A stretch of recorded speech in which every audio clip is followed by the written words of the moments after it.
noches, bienvenidos.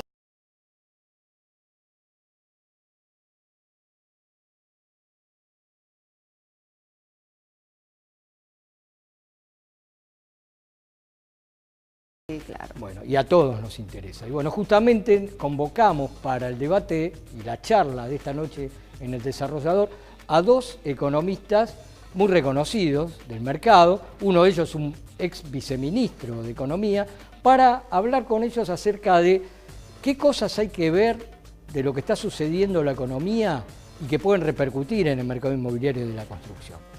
Así que bueno, es imperdible. Imperdible. Vamos a ver los adelantos del programa. ¿Qué moneda concretamente tiene que manejarse el mercado? ¿En pesos o dólares? En la moneda del lugar, en pesos. El sector empresario está más silencioso en público que lo que después te dice en privado. Nosotros vemos que hoy en el mundo hay una tendencia muy importante en lo que es la refuncionalización de edificios, o sea, llevar a valor edificios construidos hace 30, 40, 50 años, edificios que están construidos de una forma tradicional, llevarlos a estándares sustentables.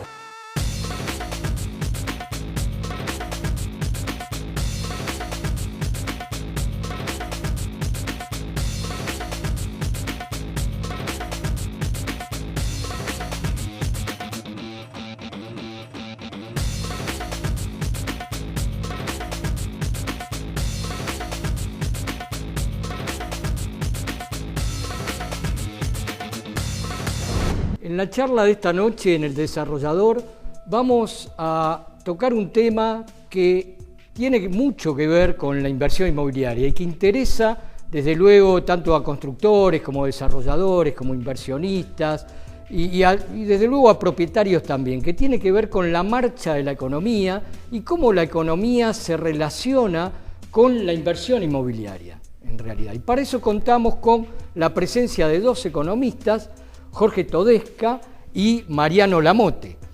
Y bueno, con ellos que siguen paso a paso todas las actividades económicas, de servicios, qué pasa en la economía general, les quería preguntar qué balance se puede hacer específicamente de la actividad de la construcción y de los servicios inmobiliarios, si se puede cerrar algún balance a esta altura del 2012. Bueno, en la parte, no sé si servicios inmobiliarios es inmobiliarias y el mercado del usado, pobre gente, ¿no? Pobre la gente que trabaja, y pobre la gente que quiere también vender y cambiar su casa, ¿no? Porque con los obstáculos en el mercado cambiario, esto se ha desplomado. Ahí están las cifras de escrituración, ¿no? En la capital, caídas enormes, ¿no? Más del 30%. Me parece que eso además afecta a toda la cadena de valor del sector inmobiliario, porque si bien el mercado del nuevo, como está más moviéndose en pesos, con esta figura del fideicomiso y con gente que busca dónde invertir y invierte en construcción, se mantiene más que esta actividad de servicios inmobiliarios, hay una parte de la cadena de valor que en realidad está parada. Y si a eso le sumamos que el crédito hipotecario no crece, o, por ejemplo, en el caso de la Ciudad de Buenos Aires, además tenés un actor importante del crédito hipotecario, que es el Banco Ciudad, que lo acaban casi de sacar de los fondos, al sacarle los fondos judiciales, que eran fondos estables a largo plazo, en algún momento eso creo va a repercutir en todo el mercado, porque hay un segmento que no está ahí alimentándose, que es la venta del usado para cambiar otro y demás. O sea, no tenés recambio. Es como si en el mercado automotriz nadie te tomara tu usado. Claro. Es más o menos lo mismo, ¿no? Hubo declaraciones de la presidenta del Banco Central que justamente dijo que los inmuebles usados o la venta de inmuebles usados no agregaba valor. ¿Ustedes coinciden con esa apreciación? Toda transacción en la economía agrega valor, porque hay servicios entre medio, o sea, hay un escribano, hay un corredor inmobiliario. Eso es agregación de valor, por lo que conocemos cuando estudiamos economía en las distintas universidades, en cuentas nacionales, en el rubro servicios y en una letra, no me acuerdo la letra, pero hay un rubro que es que está incluida la actividad inmobiliaria. Entonces, eso supuestamente en las cuentas nacionales tradicionales agrega valor, sea nuevo o usado. Obviamente, quizás no genera el nivel de mano de obra que generaría un desarrollo nuevo, pero solamente podría crecer a la tasa de crecimiento vegetativo más un poco más de poder adquisitivo, llamémosle acceso a los que no tienen vivienda, pero lo que hace es, cuando uno no puede vender el usado, corta la cadena de pagos, llamémosle, como en cualquier otro sector cortaría la cadena de pagos, ¿no? Porque uno va creciendo.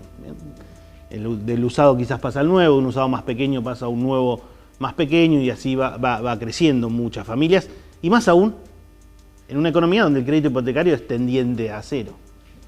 En la Argentina el crédito hipotecario sobre PIB debe estar 3%, cuando en cualquier otra economía está más cercano al 15-20%.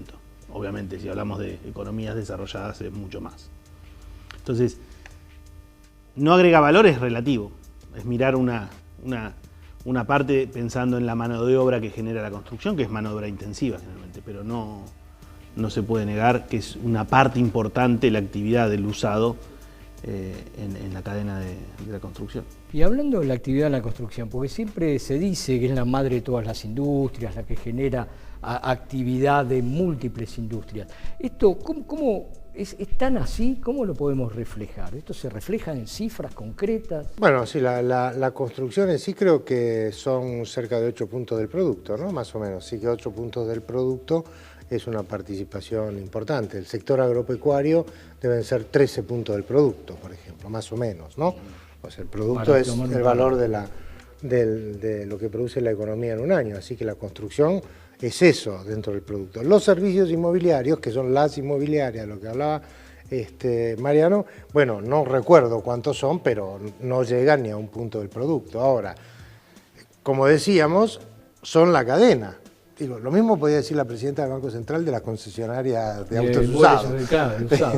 Digo, la compraventa del auto usado es una actividad comercial, pero es una actividad comercial de otra dimensión, pero como es un kiosco, es como decir un kiosco no importa en la economía, o cualquiera de los comercios, que en realidad son la mayor parte de los establecimientos económicos en la Argentina, no agrega valor, ¿no? ¿Cómo no agrega valor? Emplea una cantidad de gente. La construcción y la industria automotriz tienen la característica, por eso un poco las pongo sobre el tapete, tienen la característica de que te sacan muy rápidamente cuando una situación de crisis se revierte, te sacan rápidamente para arriba, porque eso te tiene gran dinamismo. Y en el caso de la construcción, y bueno, en el caso de la construcción tenés el empleo de enorme cantidad de mano de obra directa e indirecta nacional. Los que construyen, la mano de obra de los trabajadores de la construcción es nacional, la mayoría de los materiales son nacionales, solo las cosas más sofisticadas son importadas, y es una industria que por lo tanto importa poco, o sea, no te pesa en el uso de divisas. Una actividad que genera empleo sin demandar divisas. Claro, entonces para estos momentos es no óptima. entra en conflicto con el tema cambiario, digamos. No, absolutamente, no, es óptima desde todo punto de vista. Como siempre lo ha sido, además.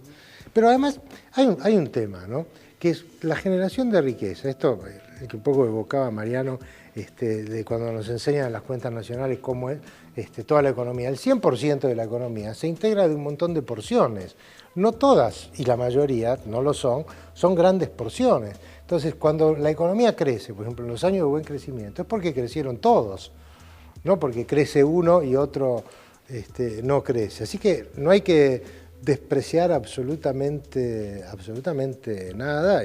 Y más en una economía que ya dejó de crecer mucho, sino un poquito ayuda mucho ya hoy en esta economía ralentizada, muy tímida en el crecimiento. Y concretamente en la actividad de la construcción este año, ustedes manejan muy bien cifras de ese sentido. ¿Qué es lo que pasó? Tuvimos un primer semestre muy malo, se suman dos cosas. La construcción pública tiende a cero y muchas veces a caer interanualmente. Si uno mira el gasto público en obra pública, o lo que se llama el gasto de capital, en los últimos 2 meses cayó respecto al mismo periodo del año anterior. ¿Qué quiere decir? El gobierno está haciendo cero obra pública y cuando uno va a los gobiernos provinciales y municipales, la situación es aún peor. cayó todo el año. O sea, la variable de ajuste fue el gasto de capital, porque todo lo otro, el gasto de mano de obra, o sea, en remuneraciones no se puede ajustar. Ahora, sin embargo, en la Cámara Argentina de la Construcción, por ejemplo, todos hablaban de que bueno, la apuesta era la obra pública, que se estaba ahora destrabando pagos, fondos hacia la obra pública. O sea, esto en realidad no fue tan así, no se puede medir a partir de los datos concretos de gastos. Sí, hoy cuando uno mira las convenciones, etcétera, no hay que sacar grandes conclusiones. No sé si me entiendo. En una palabra, no hay una gran libertad en poder, si uno se expresa y depende de la obra pública, difícilmente vaya y diga algo malo de la obra pública, ¿no? Ese es el punto. Yo a mi empleado, a mi jefe, trato de no, a quien me genera los ingresos, no agredirlo demasiado. Y yo diría, no es un tema solo de la construcción. El sector empresario está más silencioso en público que lo que después te dice en privado. Y bueno, porque este gobierno es un gobierno que sanciona mucho las opiniones adversas. Y como decía Mariano, si encima vos sos un contratista de obra pública y has tenido, como han tenido, y la presidenta se lo recuerda con razón, muy buenos años, sí. Porque digamos que venimos de años de crecimiento en donde uno de los sectores de gran crecimiento, de grandes utilidades y demás, fue toda la construcción y la obra pública.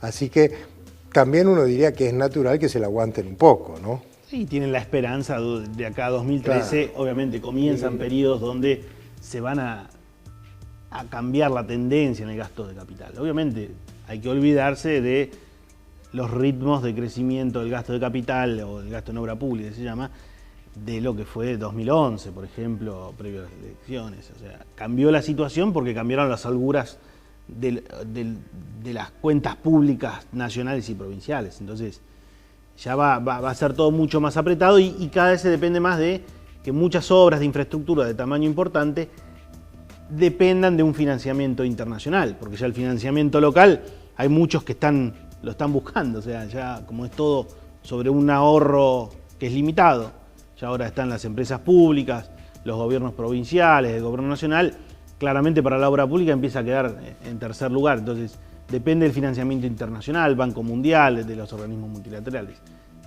Esa va a ser la clave de cara a futuro, me parece. Y con respecto a la obra privada, ¿qué se puede esperar? ¿Que se reactive con respecto a este año o que se mantengan estos niveles o incluso que pueda caer más el año que viene? Bueno, comentábamos un poco antes de entrar al aire que desde el punto de vista de los permisos de la construcción no hay una desaceleración tan grande, ¿no? Me parece que hay todavía mucha gente con excedentes que no se pueden colocar en otros instrumentos de ahorro, como es tradicionalmente el dólar, y es un mercado que se ha especificado mucho. Eso da la oportunidad y me parece que el mercado de la construcción lo está aprovechando.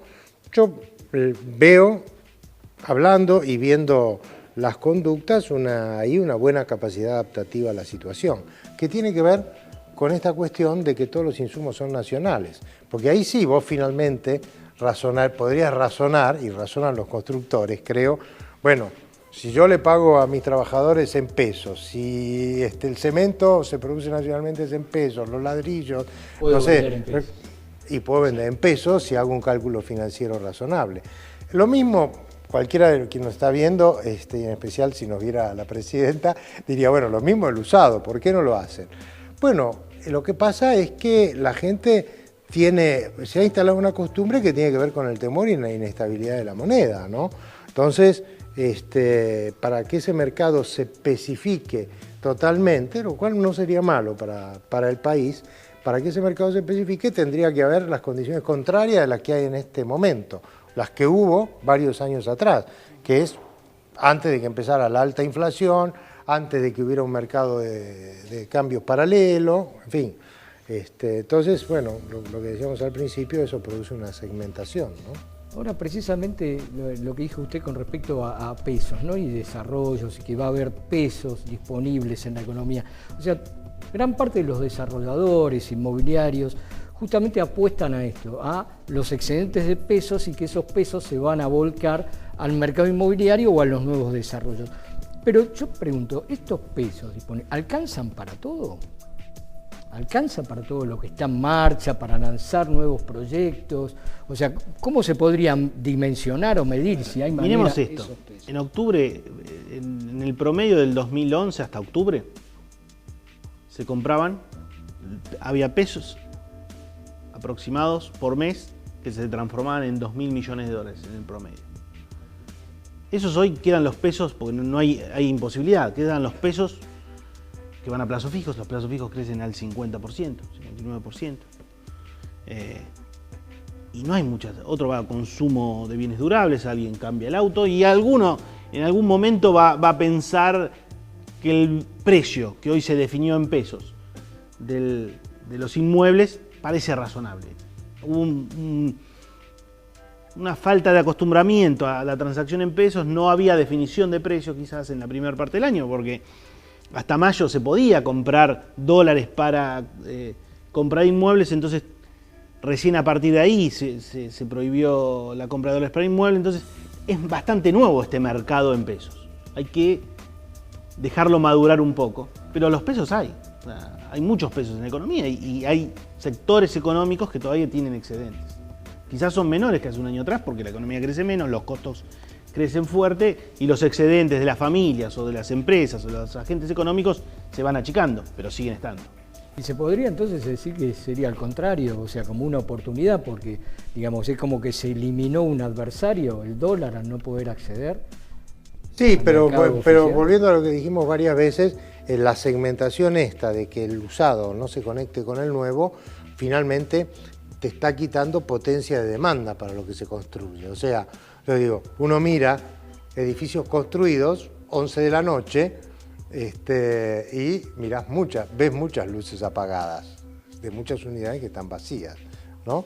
Entonces, para que esas unidades se ocupen, se necesitan dos cosas. Una, que venga el crédito hipotecario, lo cual se liga totalmente a la cuestión de estabilidad, de baja inflación y demás.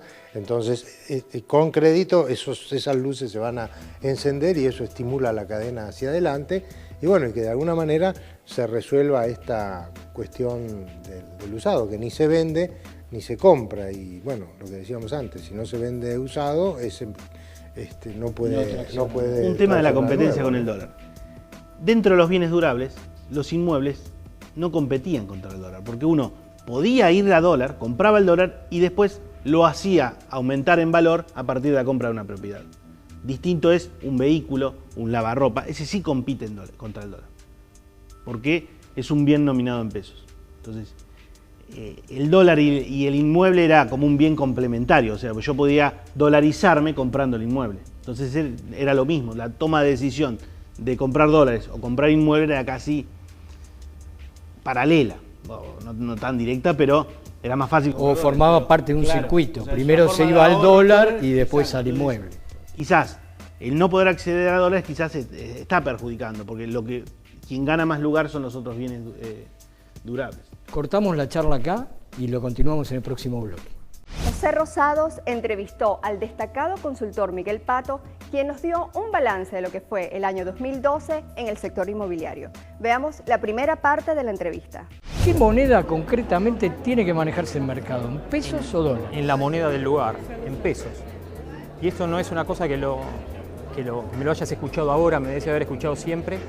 Se tiene que trabajar en la moneda del lugar y después, cuando uno toma la decisión de invertir, uno tiene dólares en el bolsillo, los convierte a pesos y en pesos se tiene que manejar hasta el momento que esos pesos se convierten en dólares, que es cuando los quiero poner de vuelta en el bolsillo. Ahora, tal vez, justamente cómo se dio esta cuestión de especificación de manera muy traumática. Aparte, si no está bien entendido por la gente, hay también un efecto miedo, hay una sobreactuación. Puede haber una sobreactuación interesada en algunos sectores, en otros no, pero me parece que la mayoría de la gente no está acostumbrada. Y vos fíjate lo que ha pasado en el 2003-2004, los que vendieron a precio fijo en dólares, pensando que estaban en Estados Unidos. Después se comieron toda la inflación, todo el reacomodamiento, después de la devaluación del 2002, Y todo eso te lo hubieras evitado si vos hacías las cuentas en pesos. Todo lo que tiene que ver con la inversión en el largo plazo. ¿Cuál es otro de los factores que es inevitable tener en cuenta? Para mí es la confianza. Y la confianza tiene dos partes. Una que es la confianza que te puede dar el gobierno, que es relativa, porque nunca un gobierno es confiable, ni acá ni en ningún lugar del mundo. ¿Por qué? Porque los ciclos, la lógica de los gobiernos es diferente a la que puede tener un empresario o un inversor. Entonces uno tiene que estar muy atento, ¿viste? No solamente los mensajes oficiales, tiene que también estar viendo cómo van funcionando las cosas por debajo. Entonces, por un lado, el gobierno comunica muy mal, no genera confianza. Y por otro lado, nuestro sector, no genera, no hace esa adaptación, no genera una oferta acorde con la demanda. Entonces, lo que hace es replica lo que parece que aparentemente está funcionando bien, el efecto cancha de pádel y todo eso, pero no hace el esfuerzo de generar una oferta y encontrarse concretamente con la demanda y de esa forma empezar a generar confianza, porque la confianza hoy a un inversor que le estás diciendo, tirate a la pileta, son tus ahorros, tu inversión, tirate a la pileta porque nos vamos a encontrar con, no sé, con Paris Hilton que nos va a comprar el loft. Y no es así. Es mucho más concreto trabajar más sobre la micro y tener identificado a quién le vamos a vender. Tal vez no es un loft, no es lo que aparecen en los seminarios, tal vez es algo mucho más adaptado al barrio. Pensando en el usuario final. Esto es persona a persona, no se puede trabajar como si todo fuera Puerto Madero y habláramos solamente con inversores. Conversamos con Danilo Antoniazzi, gerente de la Cámara Empresaria de Desarrolladores Urbanos. Nos habló de la sustentabilidad en el negocio inmobiliario. ¿Cuál es la situación actual que está atravesando el sector y bueno, cuáles son las perspectivas para el año próximo? Bueno, el sector está activo, en realidad ajustándose un poco a las nuevas reglas del mercado, el tema de la pacificación y las nuevas formas de venta, pero el sector sigue activo, nuestros desarrolladores siguen con obras, siguen buscando lugares para nuevas obras. Vemos un mercado que sigue todavía moviéndose. Asimilándose a las nuevas reglas de juego. Sí. Danilo, vos sos un especialista en el tema de la sustentabilidad. ¿Cuál es el negocio que tienen que ver los desarrolladores para incorporar este tema? No solo, digamos, desde el punto de vista de lo necesario que se hace, sino también como negocio.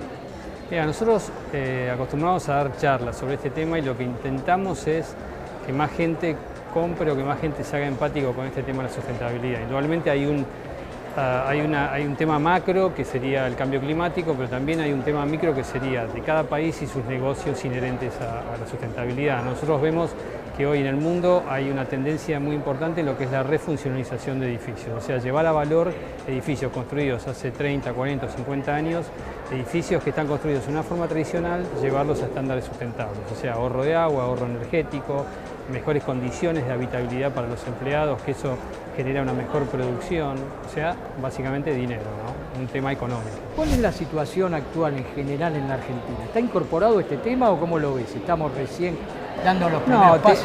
Te diría que estamos recién dando los primeros pasos, estamos empezando a caminar con esto, cosa que por algún lado algunos lo pueden ver como una ventaja, otros como una desventaja. Lo que nosotros creemos es que de alguna manera acá hay un negocio interesante también para los profesionales y para toda la cadena de valor, tanto para aquel que fabrica insumos para la construcción, como para los profesionales, llámese arquitectos, ingenieros.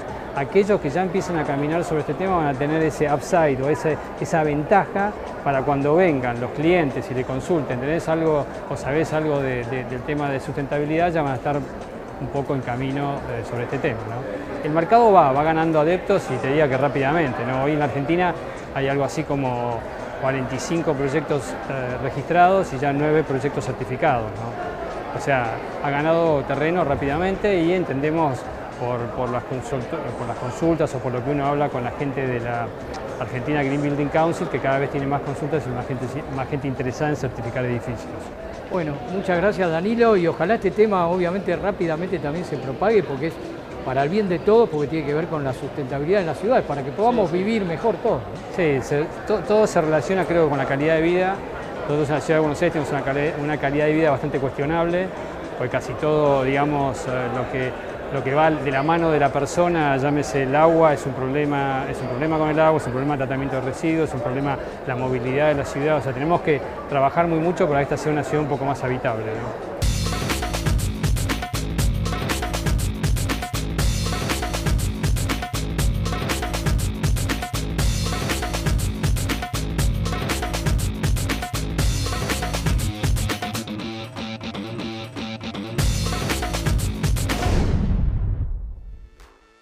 No se vayan, ya regresamos con el desarrollador. Vean los adelantos del próximo bloque. Se acusa al gobierno de hacer un relato, también el sector privado hizo un relato del éxito y de la avidez del inversor, del comprador y todo pum para arriba, al estilo España, y eso generó una cantidad de actividad artificial. Yo creo que la tendencia es a que los precios de las cocheras sigan subiendo, pero también hay que tener en cuenta que los precios de venta de las cocheras aumentaron mucho en los últimos 2-3 años.